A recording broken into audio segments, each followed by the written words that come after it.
Dibangun di atas lahan seluas 200 kali 70 meter persegi, Taman Tai Ganja saat ini menjadi salah satu ikon wisata di Sulawesi Tengah, khususnya di Kabupaten Sigi.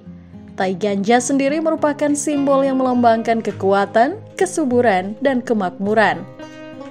Taman ini bisa menjadi salah satu pilihan untuk meluangkan waktu di saat liburan karena terdapat beberapa fasilitas yang bersih dan juga indah, seperti taman bermain anak, olahraga, pertunjukan seni budaya, kamar mandi, dan terdapat pula lapak untuk para pelaku UMKM. Dan selain itu, Taman Tai Ganja ini juga berpapasan dengan pemandangan pegunungan yang indah dan dikelilingi hantaran Sungai Kalukubula. Karena di sini banyak tempat-tempat foto, terus banyak orang juga, sama kalau misalkan kita mau makan juga ada tempat makan, sama ya pemandangannya bagus juga. Biasanya datang ke sini setiap hari apa?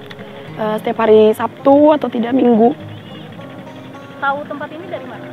Dari sosial media. Ini Kak, Baru pertama kali. Kakak gimana pendapatnya soal tempat ini? Tempatnya bagus untuk foto-foto, buat rekreasi bareng keluarga. Dengan adanya Taman Wisata Tai Ganja ini diharapkan bisa menjadi magnet baru di Kabupaten Sigi dan bisa berdampak pada ekonomi masyarakat sekitar.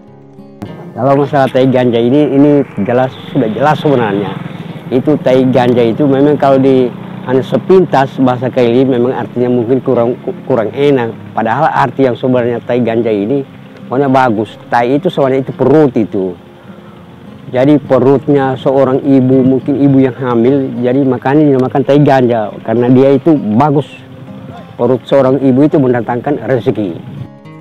Adapun jarak tempuh yang terbilang dekat dari pusat kota Palu membuat Taman Wisata Tai Ganja ini kian ramai dikunjungi oleh pengunjung, baik lokal maupun wisatawan dari luar daerah.